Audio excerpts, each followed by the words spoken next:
You are lying to yourself. Let's talk about that right after this. Stick around.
Yeah. Good morning.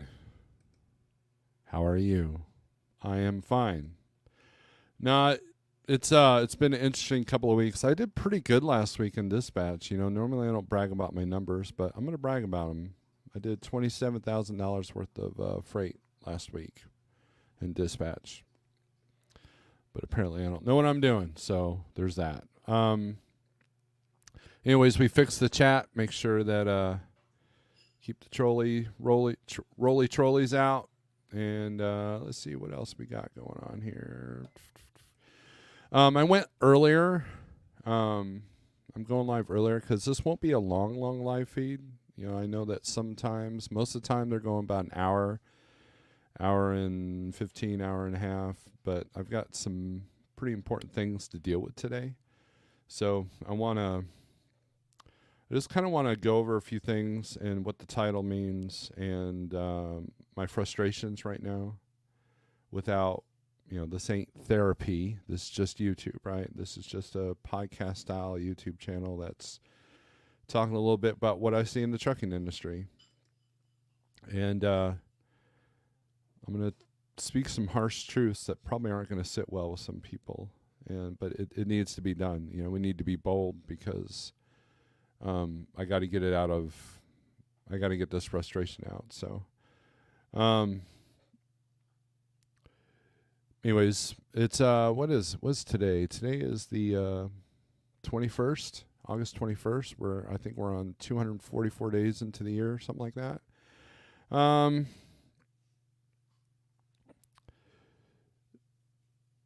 Rates have been interesting. Volumes are not picking up like they normally do this time of year. Well, yes and no. People are like, well, freight should be springing up now for Christmas. And here's the thing. August and February are usually the worst months in the spot market. Now, those of you who don't run the spot market, then you probably don't pay attention to that. But this year, and I've said this before, this year is going to be challenging. One of them is the election. Now, I don't care what side of the fence or the coin you're on. It is the same bird, and the same bird, in my experience, for the last, I don't know, since I've been a driver, I was told by my trainer that election cycles tend to make freight slow down. And what it is, it's a lack of consumer confidence. It's a lack of investing. And, we went and talked to some builders not too long ago, and they were telling us that their biggest challenge is the interest rates, and that no one was brave enough to make a big purchase because they don't know how things are going to go. And, Sterling was live. I see him in the chat here. Good morning, sir. He was talking about this last night, or maybe it was one of his, I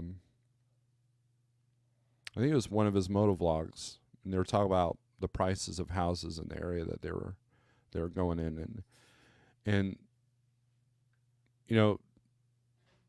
either he or someone mentioned about buying a $300,000 house for way less, 120 or 140, something like that, because of the house market crashing. And that's the thing. We had a second house at one time. We sold it because we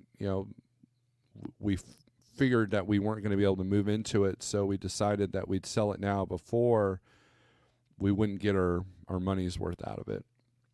And I know several people have made the same move, and they don't regret it. And look, there's a lot of economic conditions that we have to pay attention to as truck drivers. Truck drivers have a perspective of the country that most people miss, most people don't see.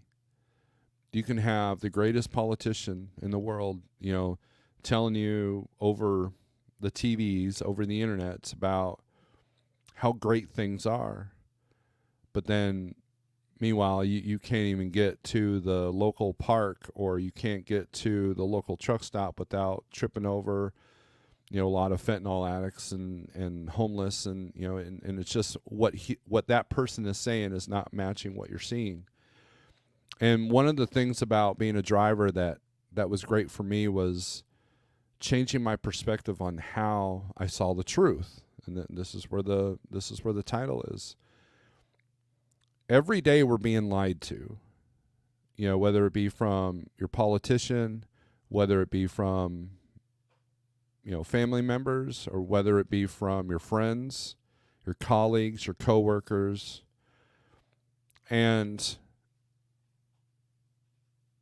it takes time to kind of work the gift of discernment to figure out who's telling the truth and who's not, and if you're going to confront them about it or not. And what I have found is that the biggest person that you need to worry about lying is yourself. Most people are lying to themselves.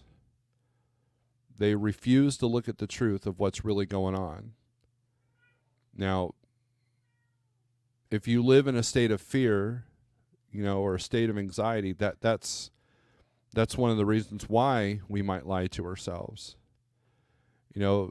Like you guys have seen that meme of the dog, where, the cartoon dog, he's sitting in there in the bar and the whole place is on fire, and he's just like, everything's fine. This is fine. I think a lot of people I know right now are doing that. And, and when you scream at the rooftops about, business and health, and you're sitting there just shouting at the rooftop about, no, we're not fine, the voice gets hoarse, and at some point one becomes jaded, and then you shut down. And that's a dangerous place to be. Right now I'm in a mood where I don't feel like helping anybody. And I got to get over that. I got to figure that out. My wife's like, she's trying to help me. She's trying to give me advice, And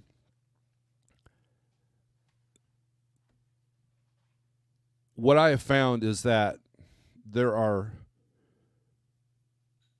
big business entities. Okay? This is just in any industry. Anything that requires consumers to purchase, okay? What I have found is that a smart person or a smart company recognizes human nature and how they can be manipulated. And through that manipulation, they literally control you. And they're going to use your human nature against you. And evidence is all over the internet. I mean, the evidence is outside your front door. Evidence is in the mirror. And what I have found is that knowledge, perception, knowledge is part of perception. But see, you can be low IQ or not the brightest candle, you know, that kind of thing. But you can still learn to recognize as long as you remain on the path of truth. I'm not the brightest bulb. Today I've got a webinar that Jeff and I are doing for some technology that I'm intimidated by because I'm not the smartest person, but I'm going to make it work. I'm going to do what I can. That's partially why this live feed is going to be shorter and earlier. And, you know, in side note, we're going to start trying to do these a little bit earlier because it seems like there's been this paradigm shift of booking freight. It used to be that you couldn't get a hold of anybody before 7 my time. Now it's like 6 o'clock. I can book some of the best loads.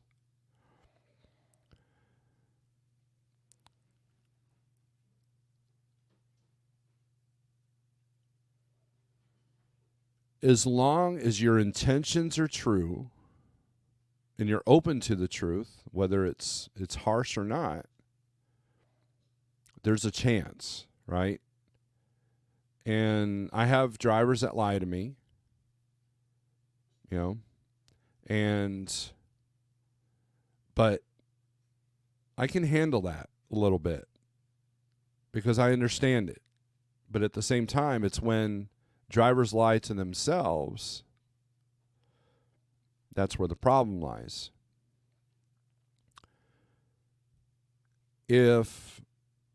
Okay, so let's use, you know, Jeff did a video about numbers last night. Now, I was in there briefly for about 10 minutes. I don't watch a whole lot of YouTube at night. Most of my YouTube is listening during the day if I have no phone calls, which has been rare here lately, and then first thing in the morning, like between 4 and 6, you know. And I'm going to go by experience here. I'm not going to sit there and point fingers and say, you. No, this is me, okay? This is what I did, right? You know, I have a video out there, why I failed at Landstar. And if you know, spoiler alert, it's kind of clickbaity because I didn't fail at Landstar. What I was doing was failing to be truthful to myself, and it affected my business. Once I was truthful to myself and got rid of the blue Kool-Aid, I was able to make a switch, save my operation. And part of that was talking to Jeff. Jeff friended me and said, hey, what's your numbers? That was one of the first things he asked me. I don't know. And so he started, you know, at that time he was pushing a program called Trucking Pro, not Office, but Pro. And I pushed that. It's SA10 if you want to use it. It requires a laptop computer. It's not web-based.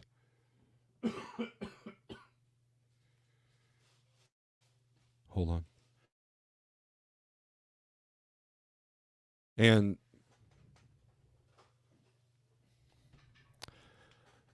after him telling me for about a year, I got it. And what was the selling point was when he and I met up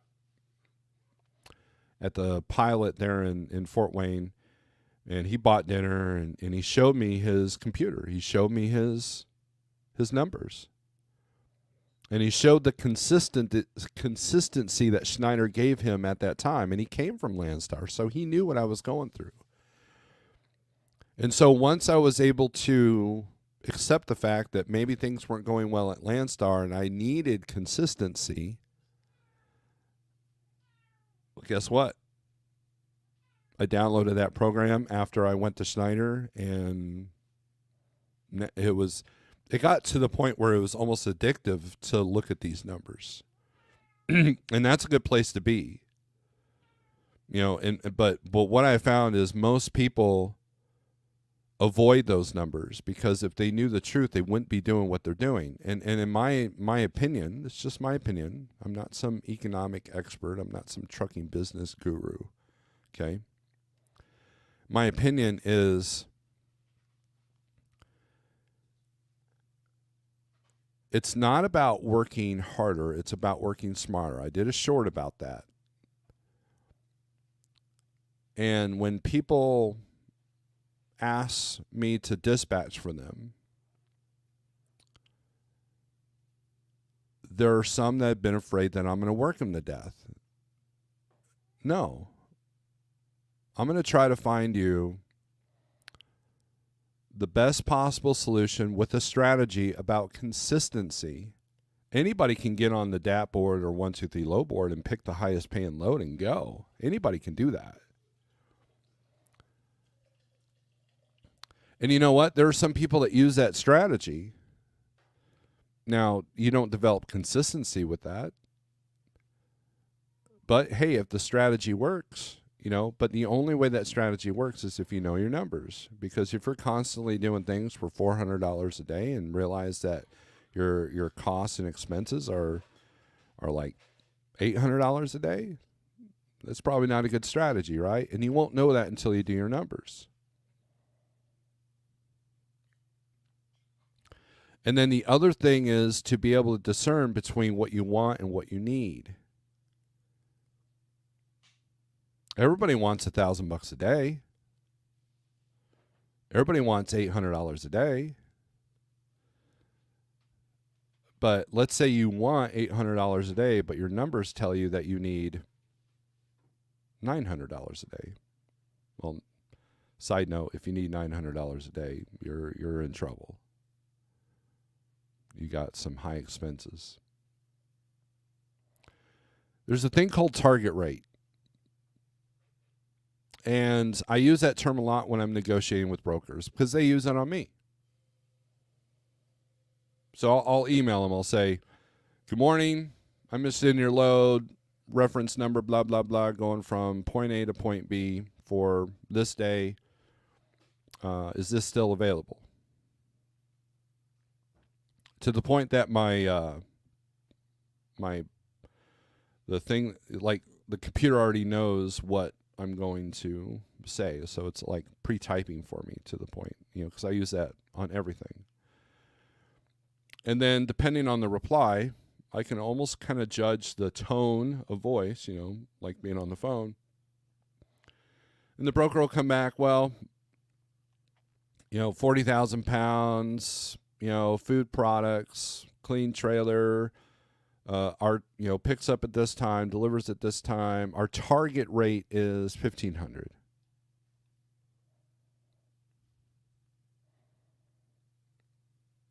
And then I've got a line for that. I've got a spiel for that. Now, if they don't use the word target, I do. Now, if they come back, it's this, this, and this. What rate do you need to be at? Okay, I recognize that they're trying to set the anchor, trying to get me to set the anchor first, which is fine. There are people that say it's like it's a constant argument. Should you set the anchor or should they set the anchor? And there's advantages to both, right? If they set the anchor and it's extremely low, then I know that they're probably not invested in moving this load with me, right?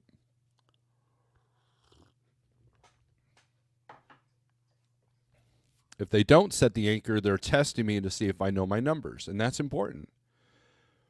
If you're trying to quote $3 a mile out of Florida, you're going to get hung up on, and you're going to they're going to blacklist you.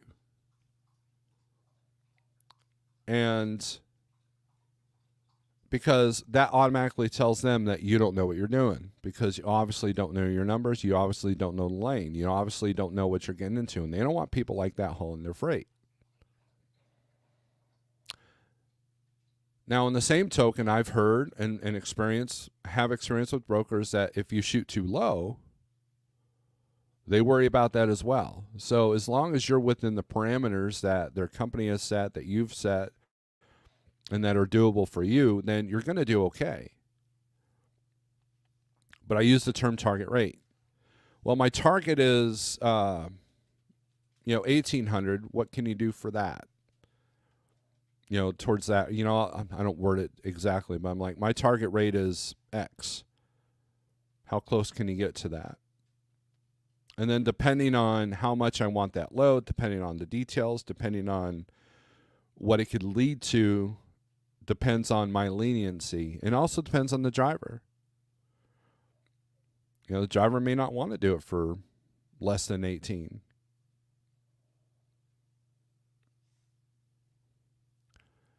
And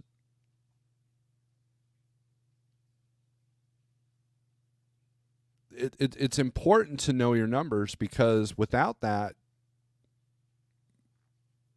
what are you going by? You're going by what you want. Think about it. If we were all making $1,000 a day easily in dry van, there'd still be a lot of trucks in the market right now, but the market won't support that.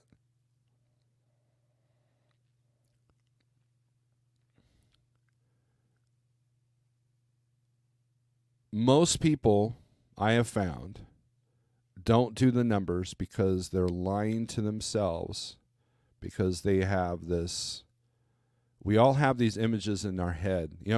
Like if, a lot of people don't like cameras because they have this self-image in their head of what they look like. And then the camera will show that, no, you're lying to yourself about how you really look. And that's a harsh reality for some people.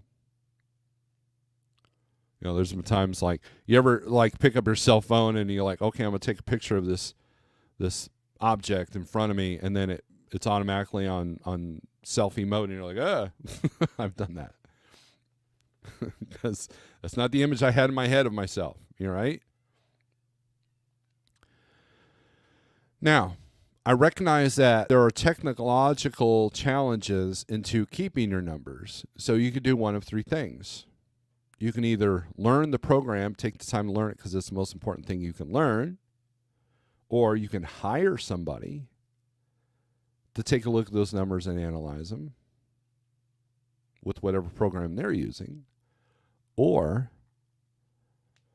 go old school and do pen and paper. Do one of those three things. If you're not doing any of it, good luck to you, because things are getting tough. And they're only going to get tougher. So the first step in recognizing, the first step in making sure any business is successful is being honest with yourself. Let's use exercise, for example. If I go to the gym and I'm putting everything at 20 pounds, I'm like, oh, look at me, I'm working out. I get on the YouTube, TikTok, whatever crap, and I'm like, look at me, I'm working out. Look how much I'm doing, 83 reps every day, but I'm not gaining anything because I'm doing these 20-pound weights all the time. And if I'm and I'm lying to myself going, man, I don't want to increase weight because that's going to be hard. But look at me, pride. Yeah, look at me, how cool I am. I'm going to the gym every day. I'm doing 20-pound weights.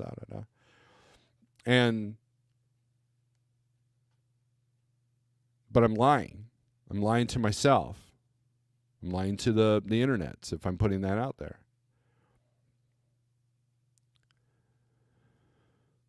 Knowing the numbers is important.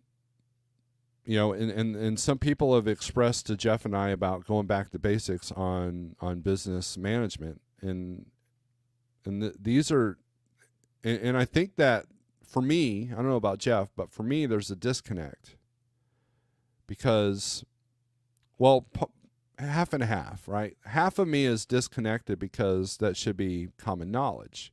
But I also remember that when I first started, I did not know my numbers. I was not paying attention to numbers. As long as the big number looked good, I was good to go, not recognizing what I really truly needed.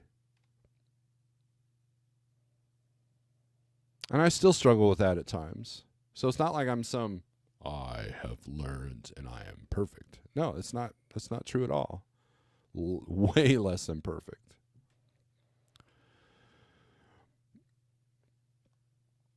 I sold my truck because it didn't make sense to keep it.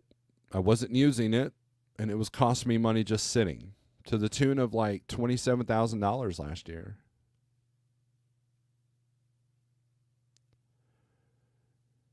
So it was time. It was time for it to go. And the money that was coming down the line, I recognized that the turbo's going to go out, compressor's probably going to go out. Not tomorrow. I mean, the truck was in good shape. No engine lights when I sold it. But I knew it'd be a matter of time. And, when you're running around with the truck without a warranty, you got to be a lot more. People, here's a misconception. People have this misconception that paid off trucks are the golden goose, and it's not. Okay? I loved having a no payment on my truck, but here's what that breeds. Here's what this incubates. It incubates, I don't have to run today if I don't want to.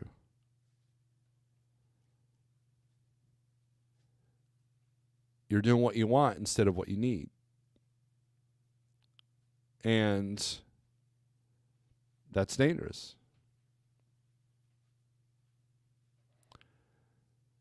Meanwhile, the truck is still going to cost you money. Let's say that you have a paid off truck, no truck payment, right? And you blow a turbo. Turbo is 10 grand for a pack hour. Okay. Divide 10 by 12. What's that number? That's your truck payment. Whether you had the money up front or you had to put it on a credit card, doesn't matter. That's your truck payment.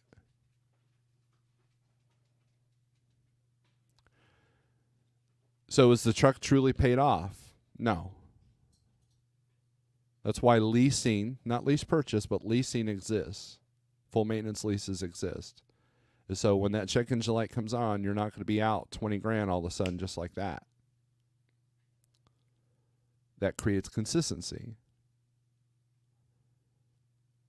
Now, in the old school trucking days, in the old days, yes, having that paid off truck was gold because you could work on it yourself. You could shade tree it or find a guy that could shade tree it. You didn't need the computers. You didn't need the sensors. And as long as the engine was good, you were good to go. And then you did an overhaul, every, 10 years and you were good to go. I know people that are driving, 2 million mile trucks. But the system is designed now where they don't want you doing that. They want you to depend on the warranty. They want you to depend on something new. They want you to depend on, and it's true. I wouldn't drive a truck I would not own a truck right now without a warranty. Now I've pushed the idea a little bit in my head, of getting an older truck, pre emissions and keeping that, just in case I need to move a trailer or just in case I need to go rescue a trailer or, take it to a truck show or two. But there's still going to be a cost to that, right? Even if so when someone has a paid off truck, they're usually lying to themselves about how well they're actually doing. Because the majority of people that have a paid off truck and that truck has a catastrophic failure, they're out. They're out of business. They're done. Or they get into a newer truck, can't make the payments because they weren't working at the rate to make payments.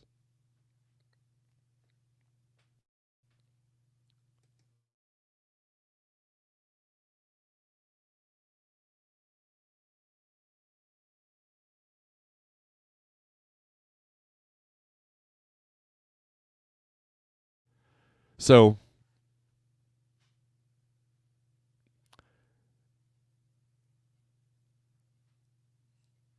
the trick is getting into a truck with a warranty or getting into a newer truck. And that's not easy to do. My first truck had 550,000 miles. I think I had Arrow's 60-day warranty or whatever it was. And I probably, looking back, I probably would have gotten the warranty that they offered. I don't know if it would have been any good or not, but I was trying to keep my costs as low as possible. My payments were only $2,000 a month for 36 months, or 34 months actually. And at the time, that $2,000 month truck payment wasn't really a challenge. It's when you get into the 3s and 4s and 5s, yes, there are people paying $5,000 a month for a truck, that you're going to struggle regardless of your contract spot, regardless of whatever the market is. And I got lucky. I blew a turbo. That was the only major component I ever blew on that truck. The Kenworth, first 3 years, man, that truck was great. The 4th year, it was like, I'm going to take a little bit more this year.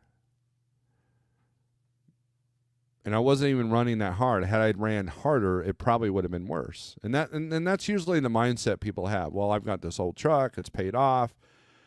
As long as I'm not doing 3,000 miles a week, I'm fine. Yeah. But can you make it if you're doing less than 3,000 miles a week? Because your home bills? So to me, it's about working smarter. And the first step to working smarter, whether you can afford a used truck or a new truck or a truck, is knowing your numbers.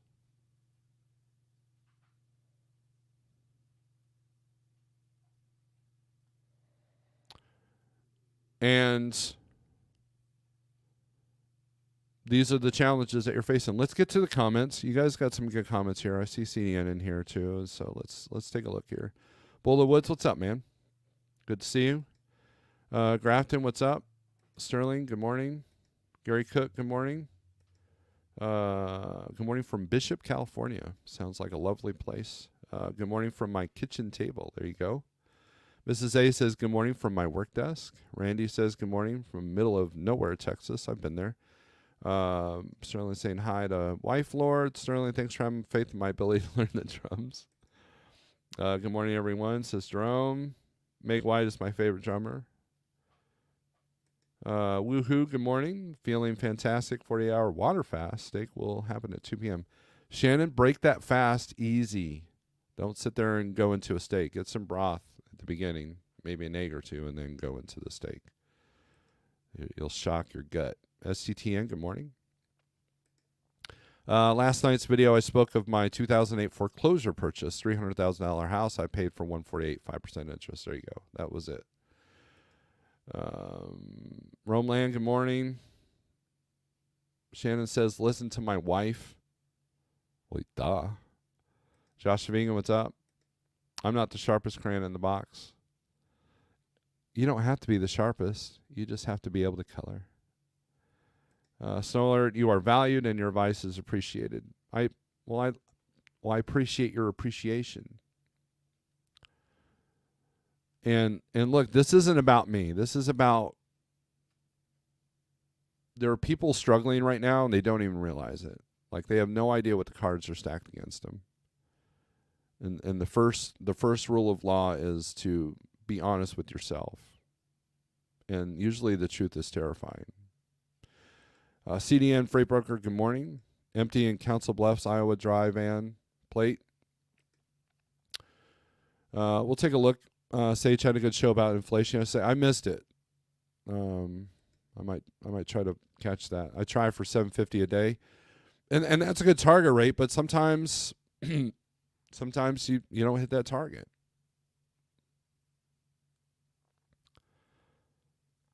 I may not be the brightest knife in the crayon box, but I'll figure it out. That's why I don't look in mirrors. All the advanced things in life are just the basics applied. Pretty much, yeah. Fan room says okay. Gary says, my bad habit is buying more than I can afford, living outside of my means. Now, okay, so let's pick on you for a second, Gary, because you opened this door. Okay. I believe that you mentioned on Facebook about your current living condition.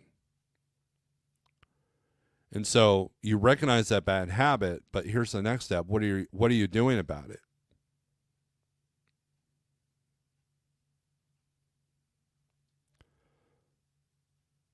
And I think there's a sense of pride that we all deal with when people ask, how are you doing? And you're like, oh, I'm fine.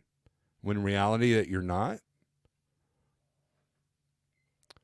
And I believed I asked you how things were going, and you said they were fine. You said you were surviving, said you were doing okay. And then you weren't. And so you're not alone. A lot of us have done that. You know, I've been in your shoes. Now, granted, it was, 30 years ago, but I was in your shoes.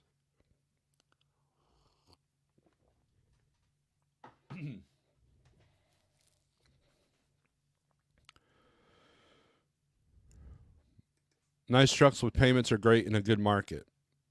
If you look, I know somebody with a new truck, a newer truck that was able to put some money down, and their payments are about $2,300 a month, and they're doing okay. And this guy is a monster about his numbers. He fine tunes everything, which is how he's able to afford that truck. But I know people that have hold on.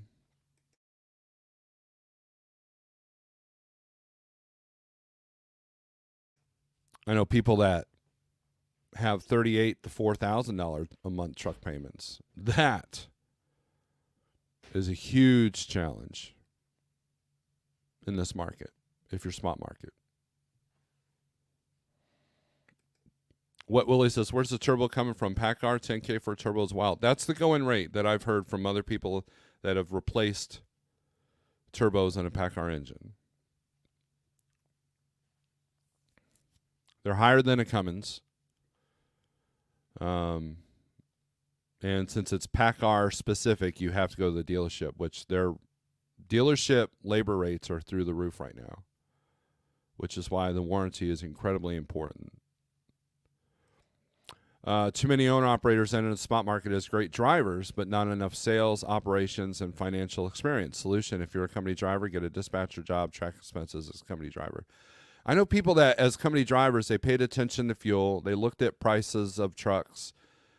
And, that's the great thing about 123 Low Board is, and yeah, I know I plug them, but here's the best thing. You don't need an MC number to sign on with them. And you could see what the rates are. You can go by posted rates. There's all these tools that you can look at the averages of what people are making and what different lanes go for. And you can do, like, I have a friend who did he did mock running. He pretended that he was dealing with the truck. Like he owned his truck. And he found, so he was basically like creating a business plan by looking at the revenue and the expenses. He was paying attention to fuel prices when he got fuel. He was paying attention to tire prices whenever he had to replace a tire on the truck or trailer. He talked to the shop to see what maintenance they were doing, and then he would price that. And then you'd also get on the low board and price, what was working. And he found that the profit margin wasn't going to work for him. And why? Because he looked at the numbers. Someone once told me, well, you don't know the numbers of your trucking business until you actually do it. Like, there's some truth to that, but you can do a preliminary evaluation. You see it on Facebook all the time. In the Schneider page especially, they're like, okay, you owner operators, how much are you getting per week? And then someone goes, I'm grossing $4,000 a week. And then the person goes, oh my gosh, that's more than my $1,100 I'm getting. Man, I'm going to sign up. They're not telling you the net. They're not telling you that, hey, you've got $1,500 a week in a truck payment if you're at SFI, right? They're not telling you that you had to run 3,000 miles for that, or you had to really hustle, and that you've trial by fire or baptism by fire on the low boards trying to make things work. They don't tell you that. They just, I'm making $4,000 a week. Come on in, the water's warm.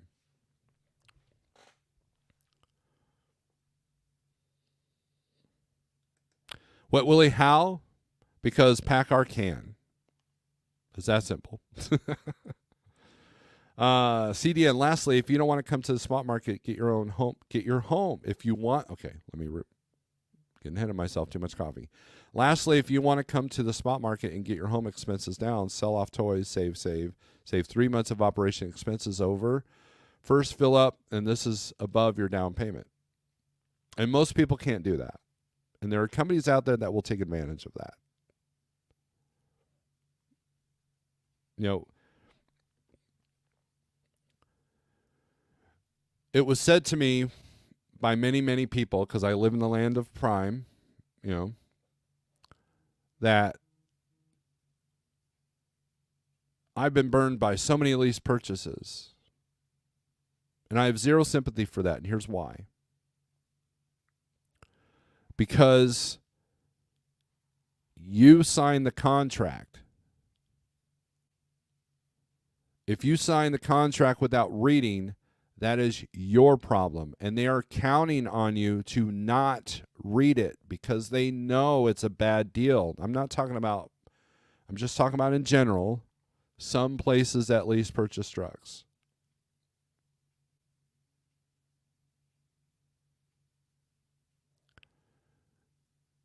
They don't want you to go over the fine details.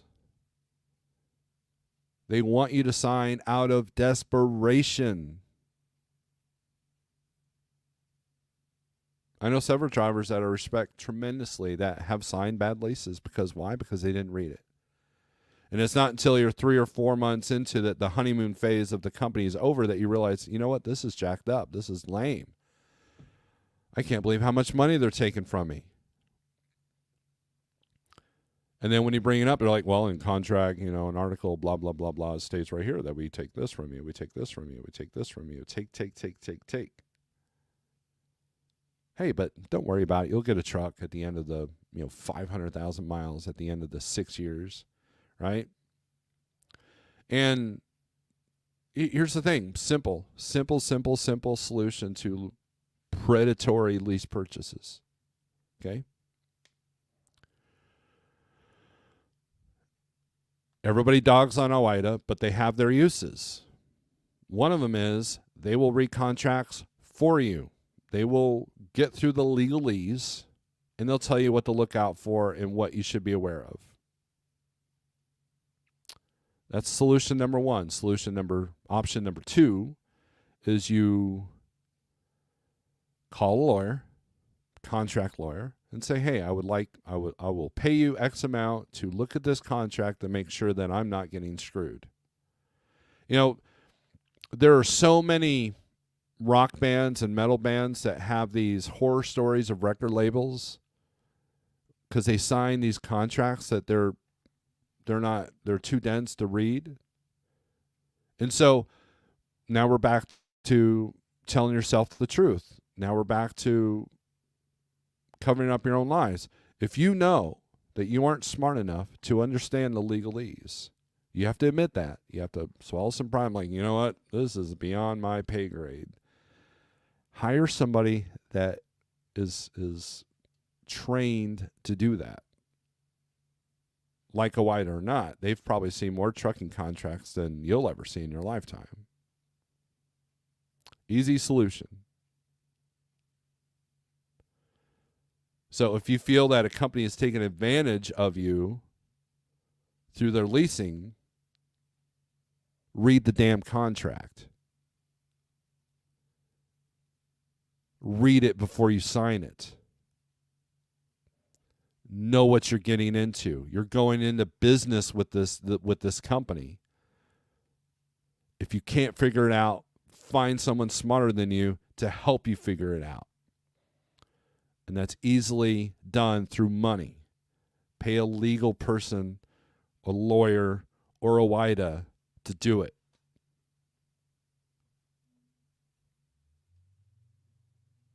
If everybody did that, predatory leasing would go away 100%. But they know that you're not reading these contracts, so they're going to take advantage of that. Gary is awake. SST, I know my numbers, and I know this market don't work for my numbers. Great. That's good to know that, fan room. Most people don't. And so now you can take action on what to do about that. Right? Home bills has nothing to do with the truck. Personal and business should not be factored into our costs. But a salary should. Right? If I'm working at, and I've used this example so much, but I'm gonna repeat it. When I became a company driver, the recruiter said you're going to make between 22 and 2,500 miles a week at X amount per mile. So you got do the math on taxes, and you knew primarily what you needed. So I went to the wife and said, "How much money do I need to bring into the house?" Because she works too. And she said, "You need X amount." And I said, "Well, as long as I'm making 2,200 miles a week, we're good to go on the average." Now, of course, my company ran me a lot more than that. But on the average, I was about 25. So at 2,500 miles a week, did I go out and buy a brand new car? No. Did I go out and buy all the latest toys in a boat or whatever, or RV? No.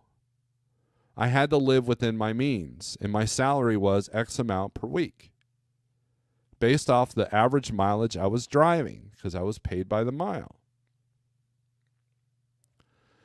What happens is just back to the example of when somebody at SFI says, "Hey, how much you gross?" and somebody goes, 4,000. Wow, 4,000 a week? I can afford that new F-150. Oh, no, I can afford a new F-250. Those are great trucks.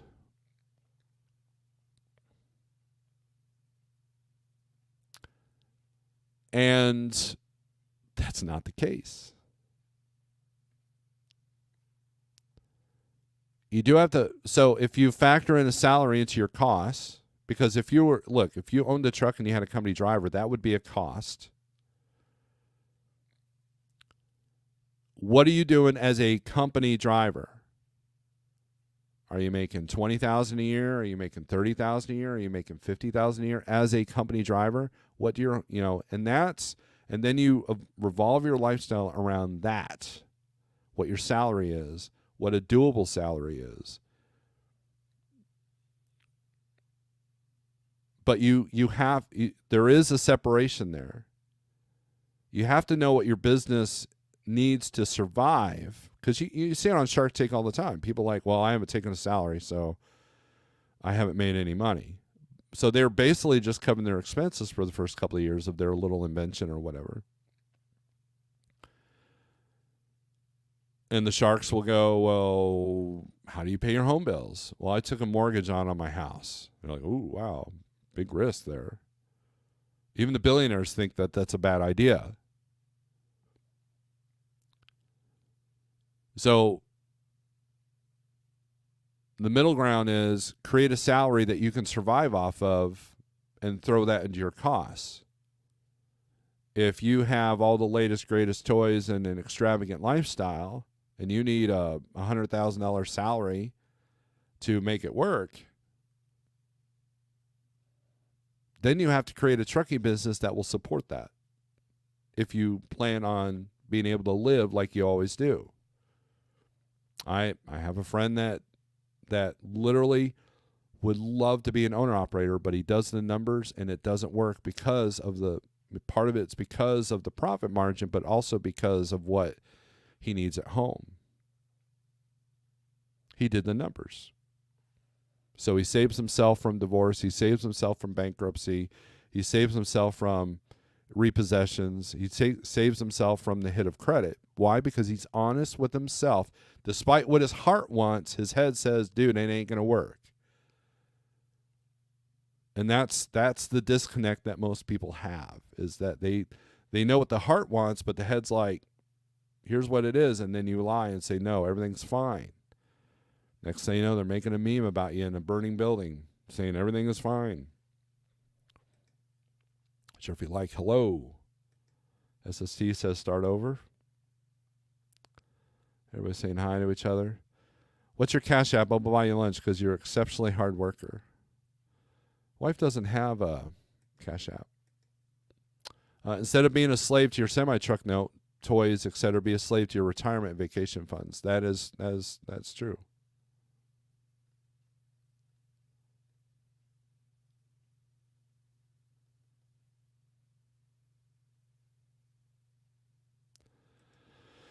Most one-truck operators should be paying themselves $1,000 salary or 45 cents a mile. Then base your personal life off of that. The truck is the business, equipment is doing the work. It's going to break. Yes.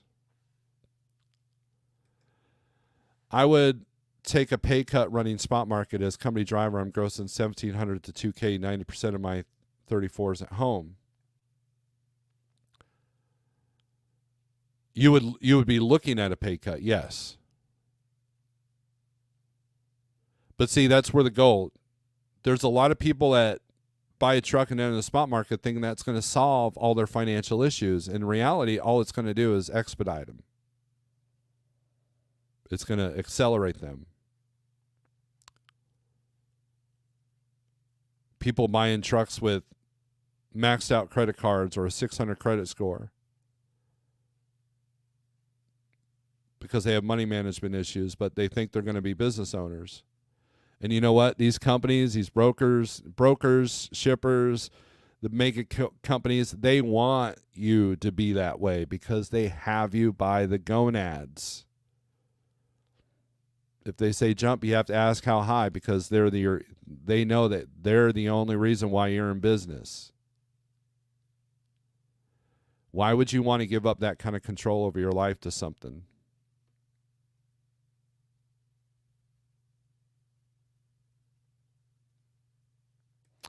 Lease purchase just sounds like an oxymoron.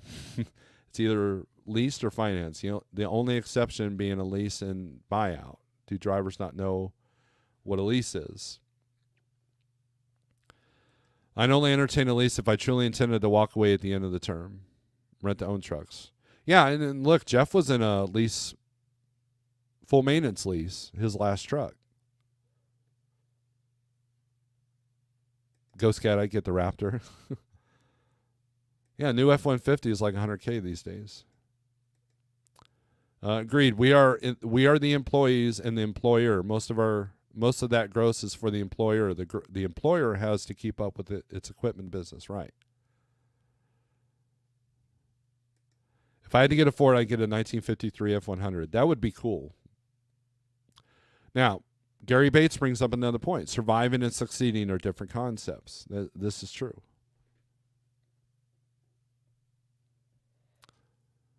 And learning to recognize that requires you to be truthful to yourself.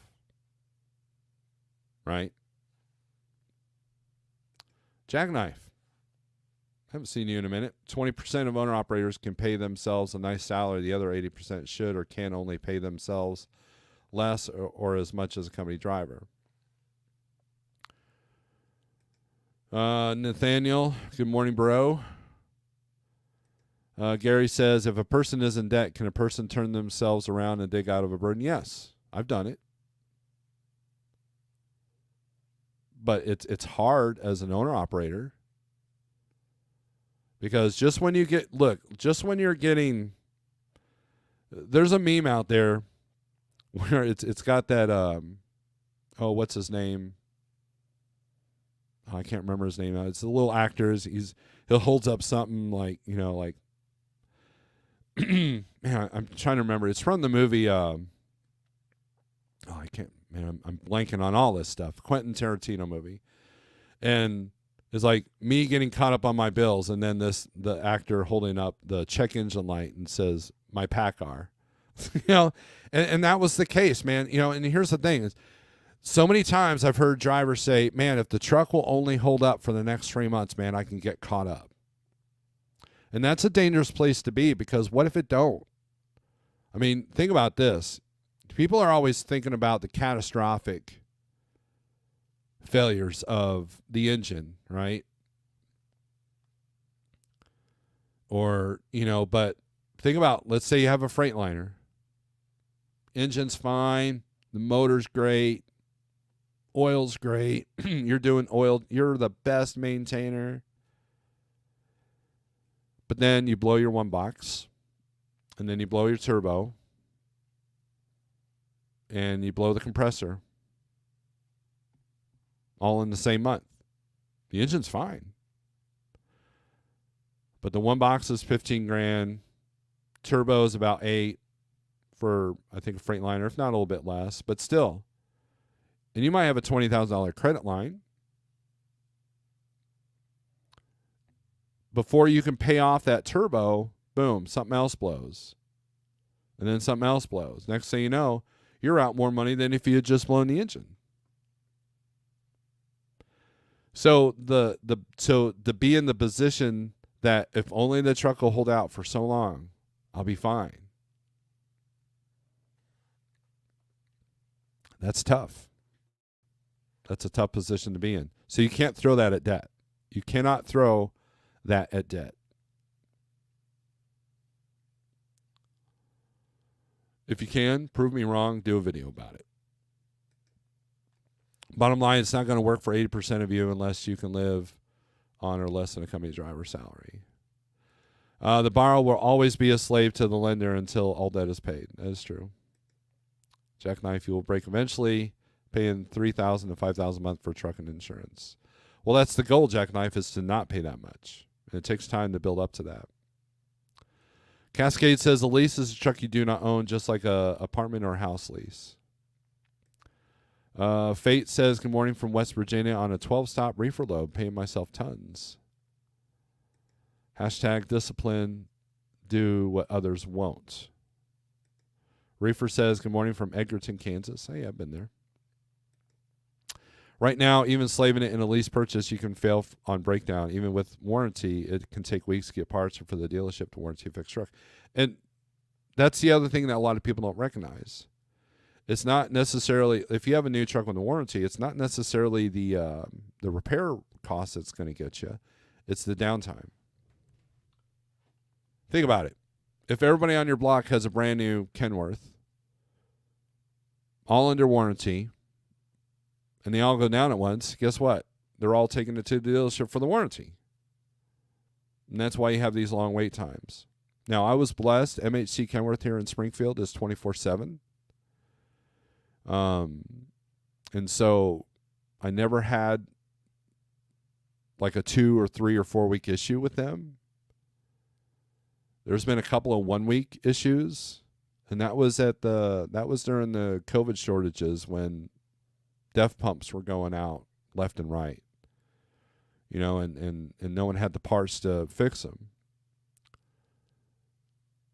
But, there was one time where they had like 40 trucks on the lot that were waiting on parts, and I got right in because they had the part I needed, which was good.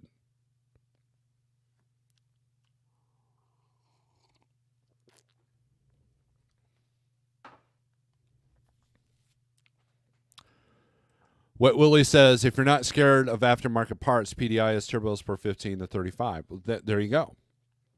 But finding the mechanic that can handle PACCAR, that's a bit more of a challenge.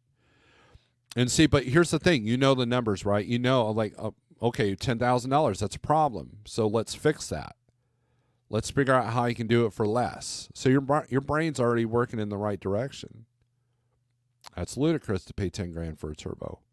What can I do? Some people say, well, let the warranty take care of it. And other people like, how can I get that cheaper if I got to pay for it myself? There you go.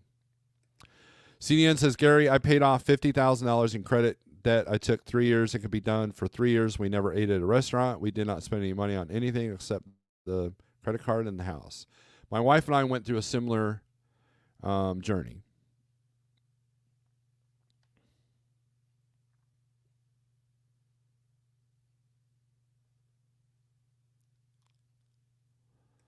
I'm not paying for the brand. I just need the parts to keep rolling, right? Why do all trucks have engine light problems? Well, because it's been proven that the reliability of new trucks is way lower than they used to be 30 years ago. And most of it is due to DPF and sensor issues. The more electronic these trucks get, the worse that they get. You know, and the biggest challenge of having an older truck is finding the parts when stuff breaks down. And you're going to get to the point where the mechanics won't even work on something that old. So most of the people I know that have older trucks that are pre-def, they have tools and abilities and skills to fix that stuff themselves, which is a great way to lower your costs if you got that at your disposal. That's why you got to come in so anyone can work on it. Same thing with Detroit, right?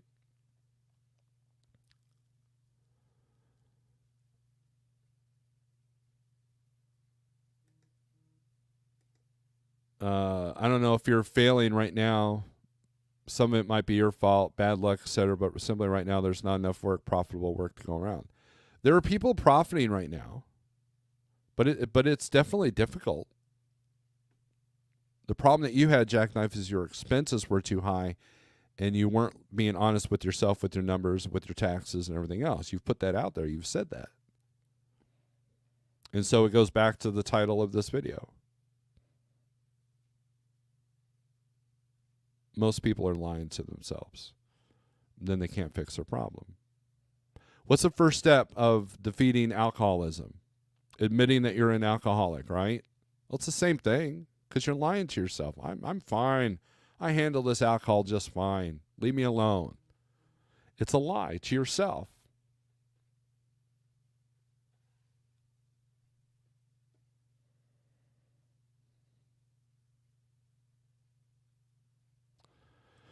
Josh has tools and ability. Coast Cat says fuel is bad on older trucks. Yeah, that's another. Look, there's many challenges of having an older truck. Trust me, I know. Because the system's been put in place that you need the newest, latest, greatest to survive.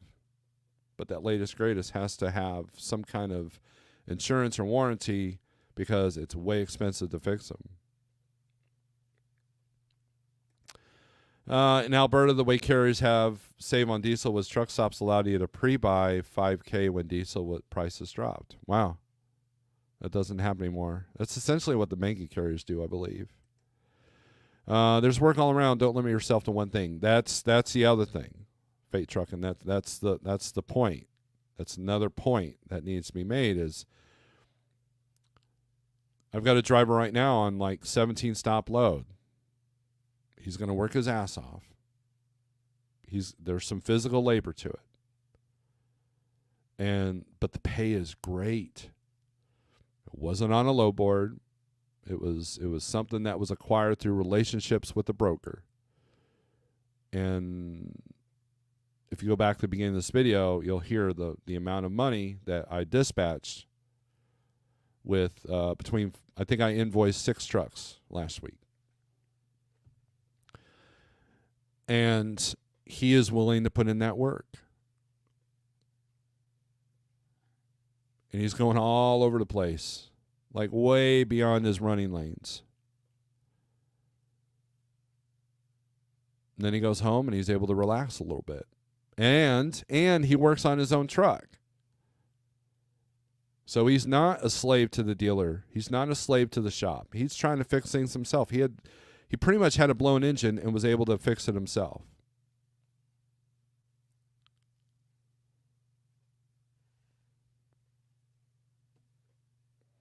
No, 17 stop. Big Rig CEO has said, pay the business first. If you don't have a business to support you. That's true. Big Rig CEO is a very smart man. So, anyways, let's go. Let's take a look at some low board stuff, shall we? Let's see what you're up against. Let's bring up DAT trend lines first. I want to do this first. And I said this was going to be shorter video. Here we are an hour later. So we won't dwell too long.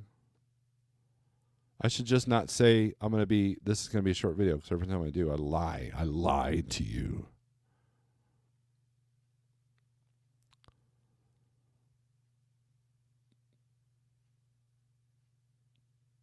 Jackknife says, absolutely, I could have kept going. The financer offered to put a month or more to the back of the lease. Bottom line, I was tired. I couldn't see times were not going to get easier.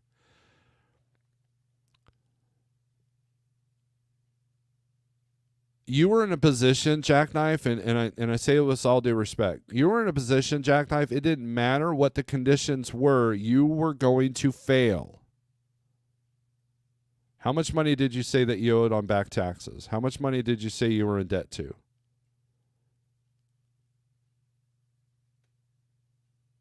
So it didn't matter. Look, here's the thing. If we see a bump up in rates, let's say we see a bump up of 10%, right? And everybody's celebrating, yeah, we're finally getting what we deserve. Blah, blah. Is that enough to save your business? No. Because the initial reasons of why your business is failing aren't being solved. If the spot market isn't feeding your business, then you look elsewhere. For example, let's say you only run for C.H. Robinson. You do nothing but their low board. And then all of a sudden now you can't pay your bills, you can't make your payments, you're struggling financially. Well, guess what? Start calling other brokers. But you have to know your numbers and be honest with yourself to recognize that.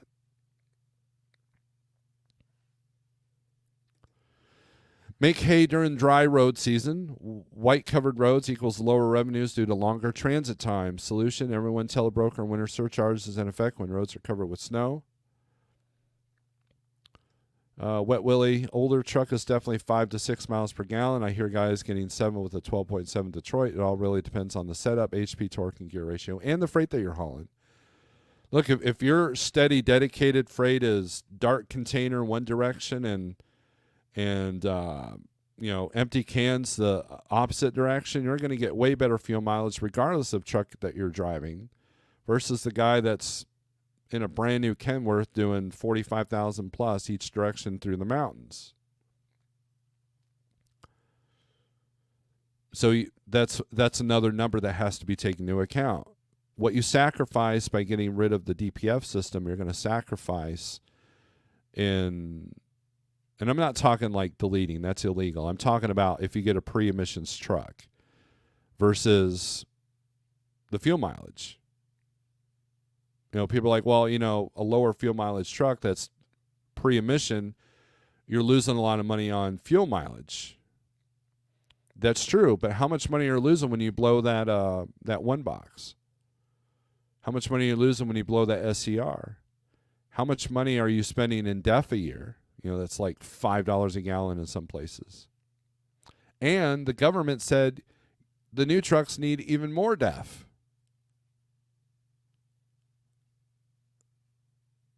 So it's just like the super single argument. Super singles gives you better fuel mileage.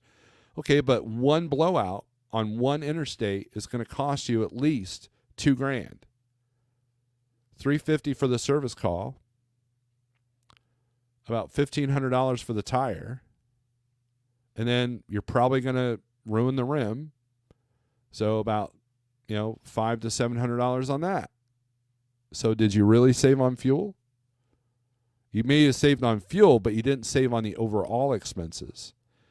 And doing your numbers would reflect that. And I know from experience because I had super singles and I also have had duals.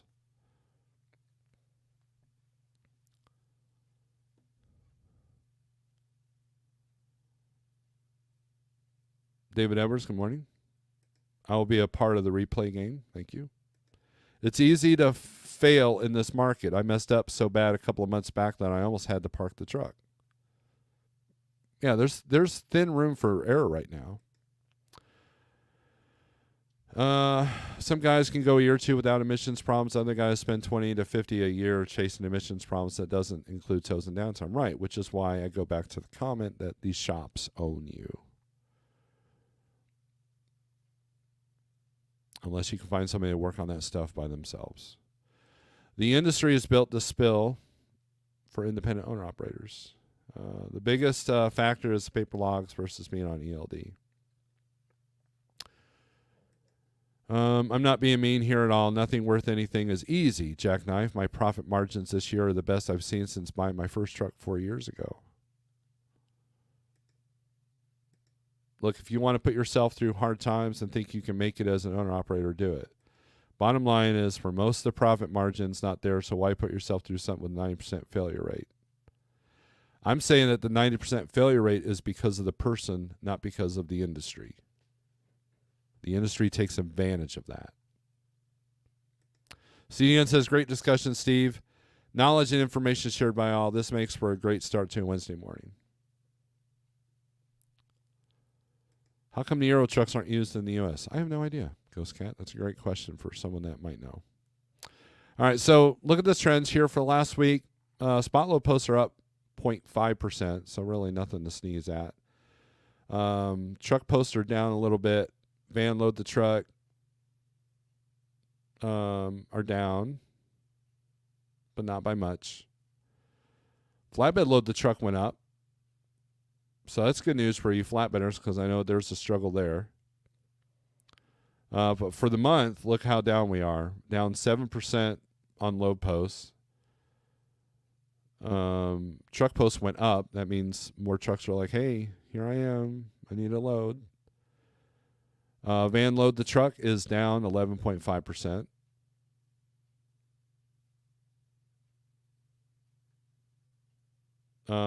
And for the year, we're up 5 on spot load posts, which is normal because contracts are being renewed, you know.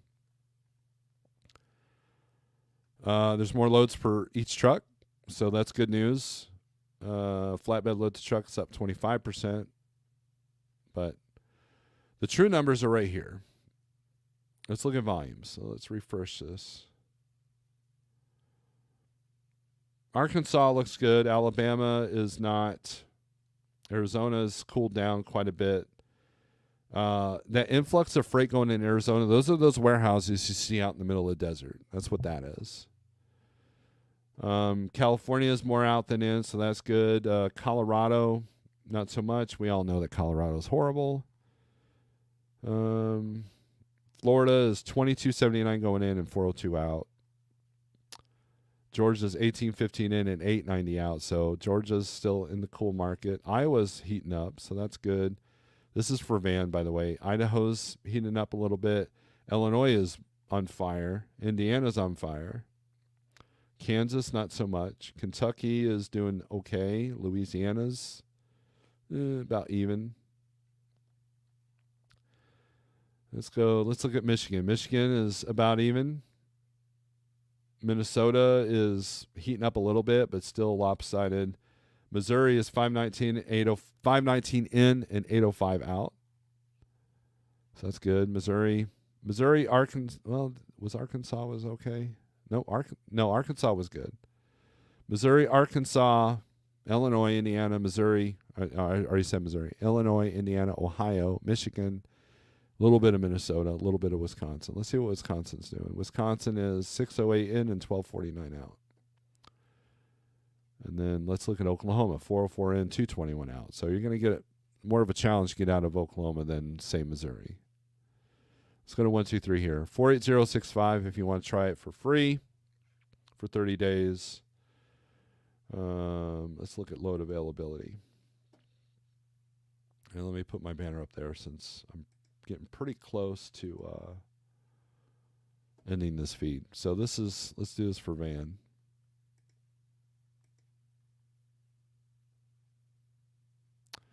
What Willie says agreed 100%. Thank you, Willie. So does fate. My nursery run suddenly ended 6 weeks early this spring and put me in a tight spot. I normally had 6 more weeks of nursery when it ended. I was running the account light on money trying to pay my truck off. and ended a week after I paid my truck off and 3 weeks before insurance renewal. I also don't factor, so at the same time I had to start waiting 30, 45 days to get paid. Yeah, that can definitely, like, everything just happened all at once, right? Everything's going smooth, and all of a sudden, boom, 3 strikes, you're out, right? Do you think we could see less volume in 2025 now that unemployment is increasing? Everything. Look, in my opinion, and I'm not an economist, I'm not a political strategist, I'm not an expert of any kind. I'm just a guy that is in the trucking business telling you what I'm seeing. It is hard to have a positive outlook for the future looking at the political climate that creates our economic environment. There's Harris did a speech that was ringing echoes of socialism or communism. Investors won't like that. Investors don't care about the candidate as much as what they truly have the power to do.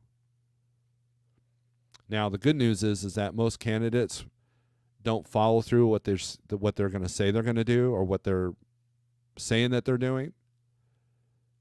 You know, because you can look at any presidential debate for the last, 100 years and see that it's the same stuff over and over and over and over. But what that does is that you look at the true numbers. You know, the politicians can tell you everything's fine, we're doing better, blah, blah, blah, blah. Here's how many jobs we've added. But but no one's telling you how many jobs we've lost. And so therefore, they're lying to you about the numbers. And so if you as a truck driver can see that unemployment is increased, and that's going to create a problem with consumer spending, then you act accordingly.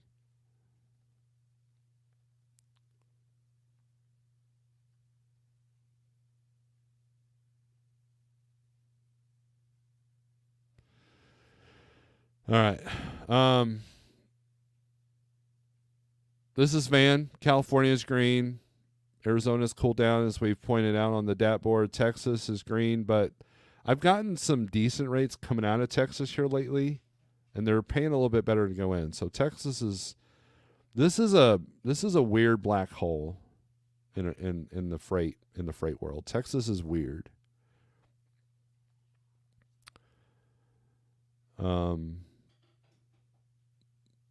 I was looking for a load out of Liberal, Kansas, and there was actually some decent paying stuff coming out of Amarillo. Like, well, that's weird. Over Kansas? So, but as you can see, it's green over red. So Missouri, Arkansas looks good. Wisconsin looks good. Yeah. Southeast, Georgia and Florida are softer because of Florida's already soft. Always soft. But we've seen cool downs on the other map. So, the main difference between DAT and 123 is low volumes. But they're pretty much, a lot of their information is pretty much the same. I now have the 15-day average on my DAT, and the cargo chief and the AI pricing has been pretty on it with the 123 low board on what I'm seeing and what I'm seeing on the DAT board. Dry van out of Salinas, California, or hop down to LA? Well, let's take a look at California here. Sort this by highest rate. I don't utilize California that much. Hollister to, where's this? Marlboro, where? Oh, New Jersey and Massachusetts. 7,400, $2.30 a mile. Compton, you've got $1.88. A lot of loads out of Compton. Tracy, you've got $2.07. Chino is $1.90. And I don't even know where Salinas is as far as is that Northern California? Temecula, California. There's That's where my coffee came from that I used to have. That might be coffee. You never know.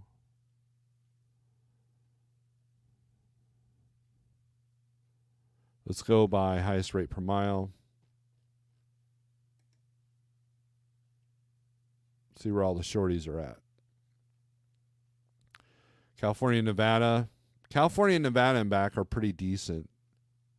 Now, one of the things we can do for you cheap freight is, let's look at this here. So let's do Salinas, California to, let's just use Columbus, Ohio. That's a great center point of the country. Yeah, we've already got Brook Park in here. We'll do that. Get rate.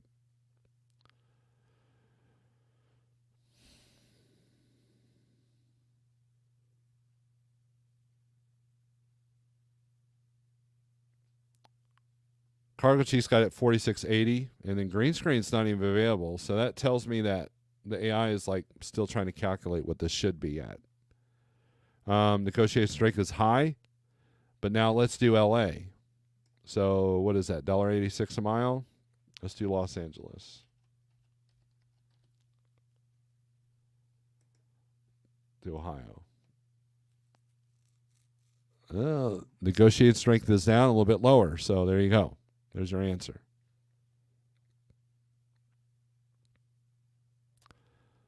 This is what this tool is good for. One of the many reasons this tool is good. Look, when I get up every morning, I have my tabs on Samsara, of course, safety manager. And then 1, 2, 3 on this page, our factoring company's webpage, and DAT. Those tabs are open all the time. Salinas is south of San Francisco. But, well, there's your answer. So that there's negotiating strength is lower the further south you get. So, and I've heard that from people that do run California as Northern's a little bit better to come out of. But it just also depends on what direction you want to go. So, let's do load availability. Let's go to Reefer here real quick since Fade is in here. He probably doesn't care because he's doing stuff off the load boards, but we'll take a look anyways. Checkerboard. So a lot of yellows. This is all produce, I'm assuming. A lot more yellow than red, so that's good. But look at the Northeast. Other than Massachusetts, you're hurting up there in New Jersey. And then Washington's going good, Oregon, Idaho. And then, look, processed food is going to start shipping. Refrigerated or frozen processed food is going to start shipping pretty good right now. It should start here within the next couple of weeks. So let's go to flatbed and step deck.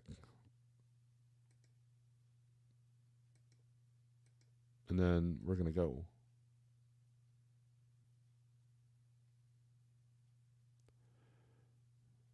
Oregon and California are lit up. Missouri's red. That's very rare to see that in any market or any platform. So, CDN says, will you give a broker a discount so they can offer a discount to their customer if they have 2 loads that equals a rounder?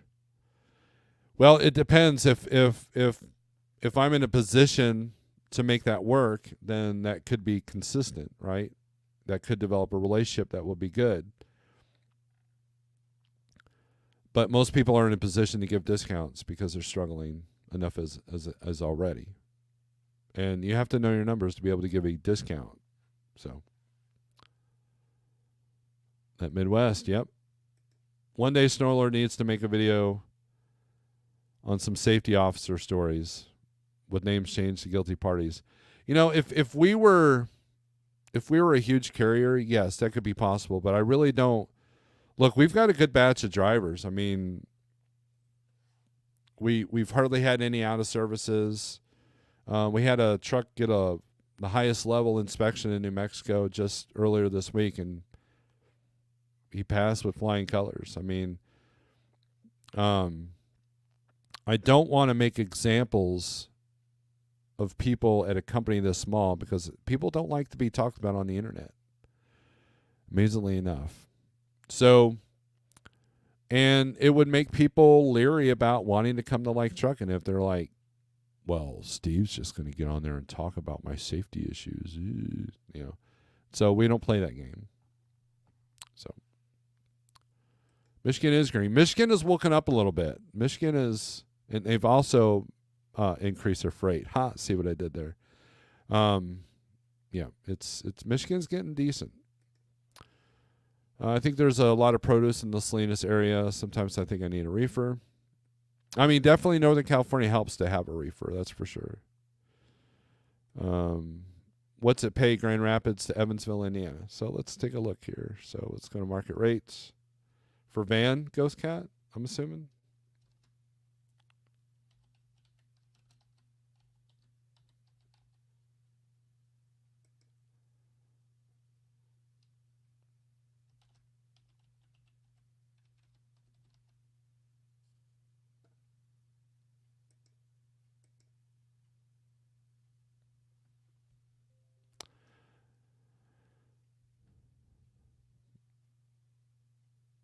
Negotiated strength kind of yellow. So negotiated strength, according to this, for this lane is medium. So you may need to accept a rate close to the average. So that means that you might lose the load over 50 or $100, right? You're playing with fire if you quote too high, you know, of them just saying, I don't think so, or that, or more brokers are holding the line on being firm. But it looks like it's ranging from 854 to as high as 1163. Green screens is pretty high, which is a good indication that even the AI is saying you should get a little bit more money, which is what a lot of brokerages are going by. They're going by what the computers tell them to go by. I know CH is like that, Uber's like that, and a few others. And look at the lane, though. There's plenty of freight in both directions, so this is a good lane, Ghost Cat, for van. Josh says you can talk about me. No. There's nothing. Look, there's nothing negative to say about you, Josh. I mean, other than you don't like me, but I don't make fun of people for that. You do you. Look, here's the thing. I had somebody call me and say, hey, you know, I know you were talking about me in your video the other day. And I said, no, I'm talking about 12 people I know that I'm seeing the same mistakes over and over and over. Because a lot of people are making the same mistakes over and over and over. Like, you know, Jackknife TV's story is not a unique story.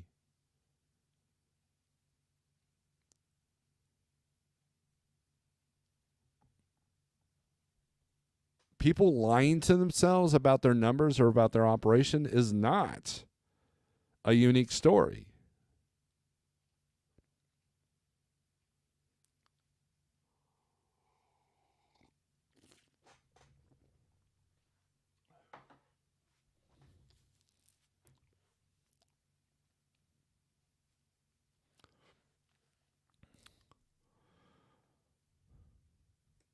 Iowa's also green. What's going on in Iowa? Let's take a look here.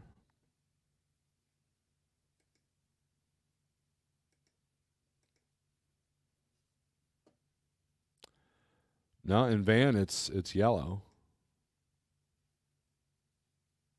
Now, DAT showed more out than in Iowa. It was waking up, but it's still, look, Iowa's a weird sleeper market. I don't utilize Iowa a whole lot.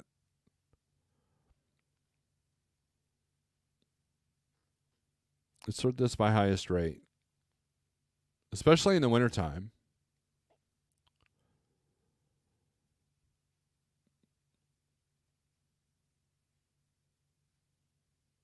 $242 to go to Florida. No. Fort Dodge to Allentown, PA, $228 a mile. Now you might think, well, that's good money, right? $228 a mile. But what are the tolls on this? You're better off to. Well, no, you're not better off to do the load to Florida at this rate.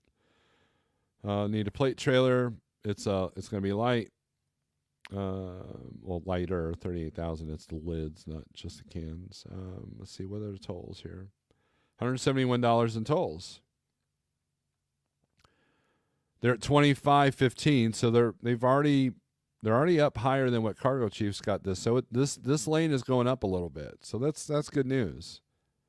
Because why? Because load volumes in Iowa have increased a little bit. So yeah, it'll be a little bit easier to negotiate something. But you're looking at $171 in tolls. You got to know that number. And this is I primarily use the market rates and the toll calculator on this. I have on the bid option. Like, see if we can find a load with a bid option here.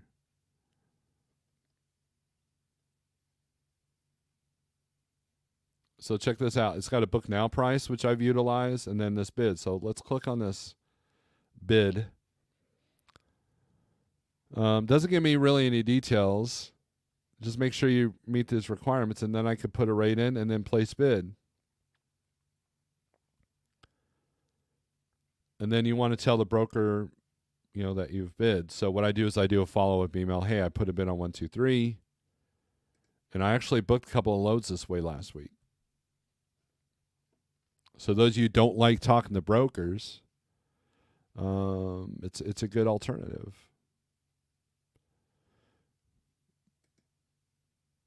And whereas the book now on DAT is primarily just puts you to their that particular broker's parade page.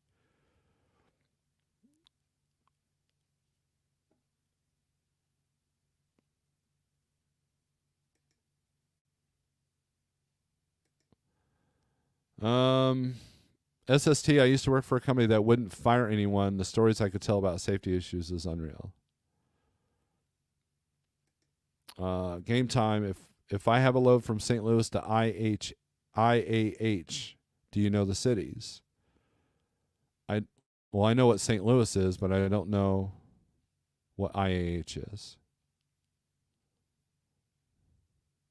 It's educational. Don't take it personal. Well, people do.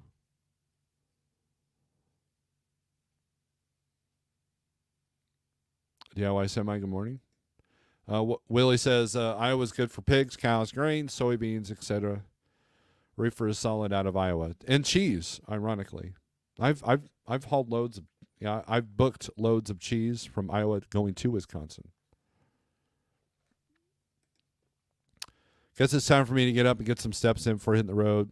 Are you on that Shannon's little step challenge? When I had a direct customer, I would listen to them talk to brokers on the phone and put it this way: the customer nor the broker accounts or wants to pay the tolls. This is true. Like, I don't ask Amazon. Like, I don't tell Amazon, hey, I'll pay your tolls for you. So you got to find a different way to negotiate it in the rate. And really what it comes down to is being firm on your rate. So like on, where's this Pennsylvania? Let's look at this for Madison, Iowa to York, PA. How much tolls we got? $226 in tolls. They're at $2,100. Cargo Chiefs got this at $1,860. So if the loads are normally going between $1,800 and $2,000, then I might only do this load if at a firm $2,200. And when they ask me when I'm firm, I'll go, well, my expenses are increased on a particular run because of tolls, and so I have to be at this number. But most of the time, I'll just be firm at 22. That kind of thing. I would want more than 22 on this load, which is why I wouldn't even look at this load. 44,000 pounds through PA. You're looking at a lot of fuel and a lot of tolls. Now, according to this, though, it profits me per day, so there's that. But what's my net at the end of the day? Well, it's going to be a lot less than if I take something that doesn't have tolls, or at least lighter, and goes through less tolls. Food grade tankers for dairy as well in Iowa. Yep. St. Louis to Houston. Oh, Houston. Okay. Well, no, IAH is not Houston. Oh, maybe I guess. See, I didn't know that. Being firm on your rate and being able to sell it are two separate things. That is true. I could sit there and say 2,200. Can you do 2,000? And I go, no, 2,200. So here's the negotiation thing I did. So I was talking to a broker, and the driver told me 800 firm. And he had a good legit reason, right? And this was on, I want to say Thursday or Friday. And let me get this up here. Let me see if I can get this up. Let me because I don't want the information out there. This is people are like, I need you to do live feeds where you talk to brokers live. Well, that's a privacy issue, so we're not doing that. But I will do this. So this was on Friday. Okay. I said, good morning. Is the load number blah, blah, blah from Buffalo, Iowa to Columbia, Missouri still available?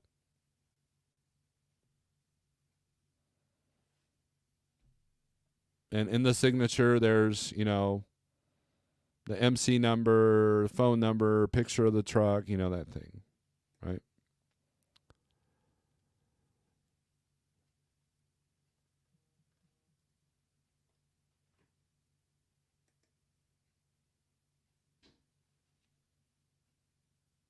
Must be an animal out front. The cameras went off and the cat's going nuts. And he replies, picks up on this day, 8:30. Now, this is Tuesday, it picks up. So this is how far in advance we are. And everybody says, you leave money on the table, but here's how you can kind of help that a little bit. Picks up between 8:30 and 15:30 by appointment, which means that once you tell them when you can get there, they'll make the appointment. Delivery had a huge window, 8 to 4. Just had to tell them when they're going to be. They're at $600. I forget how many miles this is. 44,300 pounds. So I'm on the phone with the driver, and I said, well, here's what they came back with. And now normally this particular broker does not answer their phone or an email unless they absolutely have to, like, not even a reply, not even a FU, not even a no, it's not. Right? And so I said, we need to be around 800, but I understand you probably can't do that this early, so I will keep looking. Thanks for your time. Now, he had set the anchor first, and I'm trying to get him up, $300. 6, 7, 8. Yeah, math is hard. And 800 is about the minimum. I wouldn't want to do it for less than, although we've taken 7 for this load at times, but because it serves a certain purpose for his normal freight that happens out of here. So the guy comes back. I could do 700 on this. Now, I thought he was going to shut me down right there when I asked for 8. Okay? The cat is going nuts over there.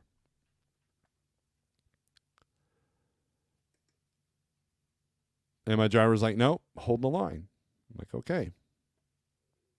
I said, I understand. If this is still posted on Monday, I will reach out to you. Thanks for coming up. And, I thanked him for coming up because he did. But my driver is holding firm. If anything changes, call me. I'm leaving the window open. I'm not shutting this guy completely down. And I'm being nice about it. Noted. Here's the broker's reply. Noted. Let's go ahead and book this for 800. What time do you want me to set the appointment?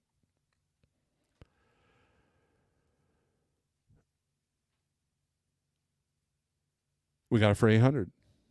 Now, mind you, the 15-day was 690. And it's a short run. 690. The I think Cargo Chief was showing like 720. And we got 800. 4 days in advance. Now, the load was picked up. I expect them like Monday cancel load and put it on another carrier. But some brokers actually don't do that.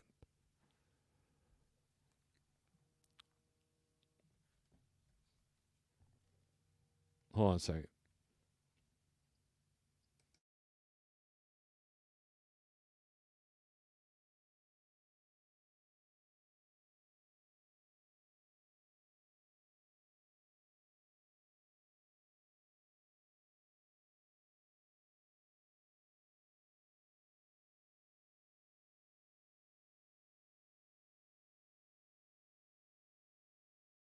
All right, guys.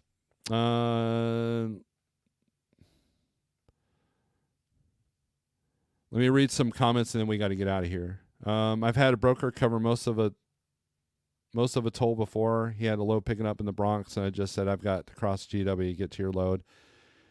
Can you help with that? He had $100, right?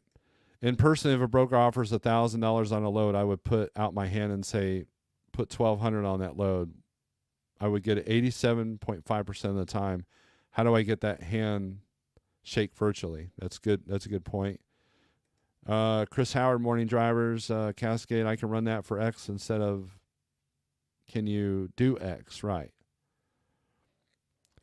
I use the word target rate too. We went over that earlier in this video. Being able to explain your rate to someone helps a lot too, instead of this is what I want.